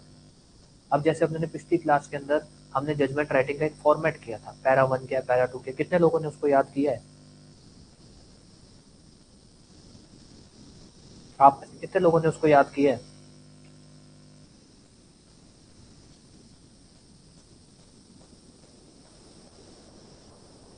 क्या करें, याद किया? आज क्लास में मैं पूछूंगा पूरे के पूरे पैरा नंबर, पैरा 1 पे क्या आएगा, 2 पे क्या आएगा, 3 पे क्या आएगा, पार्ट 1 में क्या क्या पॉइंट होंगे, पार्ट 2 में क्या क्या पॉइंट होंगे, पार्ट 3 क्या होता है, 4 क्या होता है. क्योंकि अगर आपको ये याद नहीं है या आप इसके बारे में खुद से आपने एफर्ट नहीं डाला, क्लास करने का कोई फायदा नहीं होगा. मैं आपको अभी भी बोल रहा हूँ, लॉ फिर भी चल जाएगा कि आपने आज क्लास कर ली, नहीं याद किया, 4 दिन बाद नोट्स ही उठा लिए, याद कर लिया, आपको रिकॉल हो जाएगा. जजमेंट राइटिंग में नहीं होगा. जजमेंट राइटिंग में अगर आप साथ साथ नहीं चल रहे हो, क्योंकि जजमेंट राइटिंग सिर्फ एक स्किल है. अगर आप साथ साथ चलोगे, जैसे वो बात है जैसे स्कूल में बच्चे नहीं लिखते कर्सिव राइटिंग, हम उनको लिखना सिखाते हैं, कि अगर वो लोग साथ साथ लिखना नहीं सीखेंगे नहीं सीख पाएंगे. वो ये सोचें भाई हाँ ठीक है एक बार तो सुन लेते हैं, घर जाके खुद से देख लेंगे या बाद में देख लेंगे, बाद में नहीं देख पाओ, बाद में कुछ नहीं समझ आएगा आपको. बाद में रटने की कोशिश करोगे, जजमेंट राइटिंग रटी नहीं जाती है, इस चीज को मान लो, नहीं रट पाओगे. और ये हो रहा है कि अगर शुरू की ये जो आपकी 10 एक क्लासेस है ना जजमेंट राइटिंग की, शुरू की, चाहे क्रिमिनल बोलो सिविल बोलो, शुरू की 10 एक क्लासेस अगर उसमें आप लोगों ने साथ साथ चलेगी, बिल्कुल साथ साथ एक एक चीज में टाइम जैसे जो कहा जा रहा है या साथ साथ कर रहे हो, आपके लिए जजमेंट राइटिंग कुछ भी नहीं होगी. बिल्कुल ईजी काम है जजमेंट राइटिंग. तो अब आप में से ये बता दो अभी तक किस किसने याद किया है, या क्लास में याद करके आ जाओगे क्या? अभी आपके पास क्लास में 1 घंटा है. अब आपको करना क्या है, ये सुन लो. जो अपने ने पैरा किए थे ना जितने, आपको वो पैरा नंबर याद करने हैं. एक, आपको ये याद करना है कि जो जजमेंट राइटिंग के 4 पार्ट हैं वो 4 पार्ट कौन से हैं. पार्ट 1 इंट्रोडक्शन है तो उसमें कितने पॉइंट है, पॉइंट मतलब क्या क्या बातें आती हैं. पार्ट 2 कहाँ से चालू होता है, कहाँ तक चलता है. पार्ट 2 में जो पैरा, मान लो पार्ट 2 तो पार्ट 2 से ही पैरा चालू होते हैं, तो पैरा वन में क्या हो, पैरा वन में क्या लिखा जाता है, वर्ड टू वर्ड नहीं बोल रहा हूँ, मतलब लिखा क्या जाता है, कैसे लिखा जाएगा वो आगे की बात। वन में क्या लिखा जाएगा, टू में क्या लिखा जाएगा, थ्री में, फोर में, फाइव में, सिक्स में। फिर पार्ट थ्री चालू होगा, उसमें क्या होगा, पार्ट फोर जो होगा उसमें क्या होगा क्रिमिनल के अंदर, ताकि अपने उसको आज मान लो अपने क्वेश्चन उठाएंगे, जैसे अपने पिछली क्लास में क्वेश्चन उठा के पार्ट वन लिखा था, वैसे ही अपने आज एक क्वेश्चन उठा के पार्ट टू लिखेंगे, पार्ट वन और पार्ट टू दोनों को लिखेंगे। तो आप लोग याद कराओगे क्या, ये ना हो कि क्लास में आप लोग बिल्कुल सुन्नों की तरह बैठे हो कि सर याद नहीं किया, कोई फायदा नहीं होगा क्लास करने का। टाइम चाहिए, टाइम ले लो, क्योंकि अभी कोई आपके पेपर नहीं है, आपको ये कि सर आज का टाइम दे दो, आज आज नहीं, आप कल जजमेंट राइटिंग रख लो, मुझे कोई आपत्ति नहीं है, मैं कल रख दूंगा भाई, ठीक है, चाहे अल्टरनेट डेज की बात हुई थी, मैं कल रख दूंगा। टाइम चाहिए, टाइम ले लो, बट अगर बोल रहे हो कि याद करके आओगे तो याद करके आना, अदरवाइज क्लास करने में कोई तुक नहीं होगा आपको। बताओ क्या करना है, पक्की बात है। हाँ तो ठीक है, 9 बजे क्लास होगी, याद करके आ जाना जो आपके वो जितने भी पॉइंट है। हाँ जी, हाँ जी। आज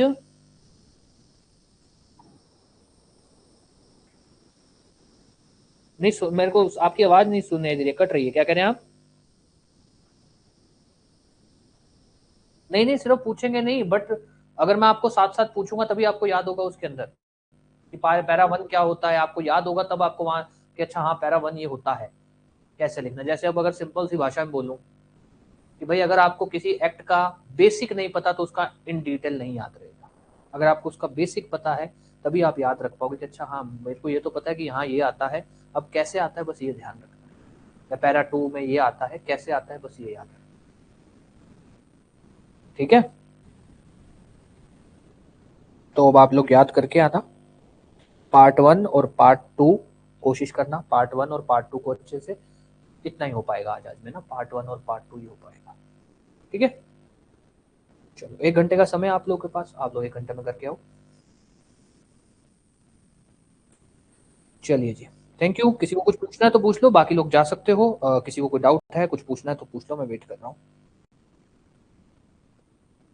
okay ji, welcome. Welcome. Welcome ji.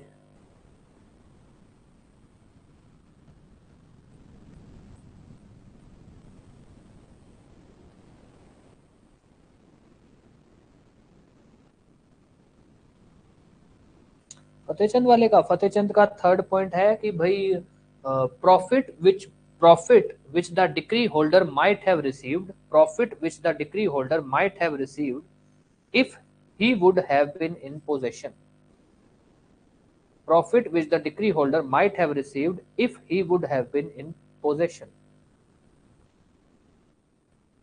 profit which the decree holder might have received if he would have been in possession। दो ही पॉइंट है उसके अंदर, मतलब दो ही बातें हैं फतेहचंद में। एक, वो प्रॉफिट जो person in wrongful possession receive करेगा या रिसीव करता, profit which the person in wrongful possession received, profit which the person in wrongful possession might have received, profit which the decree holder might have received if he would have been in possession. ये 3 point है, वैसे तो ये हो सकता है मैंने दो पहले दो को एक साथ लिखवा दिया होगा, ऐसा कुछ हुआ होगा।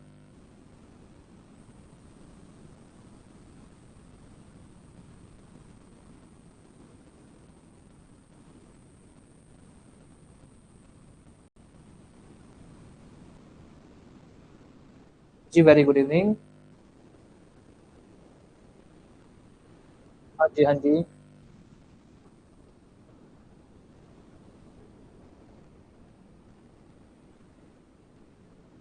हाँ, कोई दिक्कत नहीं है, जजमेंट राइटिंग में आप लोग चिंता मत करो, मैं आपको कुछ भी कोई भी लाइक नहीं, जैसे अभी क्रिमिनल में तो अपने ने सेक्शंस चालू ही नहीं किए ना, तो मैं आप जैसे वो अपने ने वो जो सेक्शन वाली पीडीएफ बनाई है ना, तो वो मैं आपको पहले ही दे दूंगा, पहले ही आपको उसको याद करवा दूंगा। तो जजमेंट राइटिंग में आपको सिर्फ दिक्कत आ सकती है सेक्शन में कि सर यहाँ क्या सेक्शन लगेगा क्या, तो वो मैं आपको पहले ही कवर करवा दूंगा, उसके बाद ही अपने क्वेश्चंस पे जाएंगे। तो आपको कुछ नहीं करना, आपको खुद से कोई एफर्ट नहीं डालना, एक एक चीज मैं करवा दूंगा। ठीक है, हाँ हाँ हाँ, कर दो कर दो, स्टार्ट कर दो। Okay, welcome.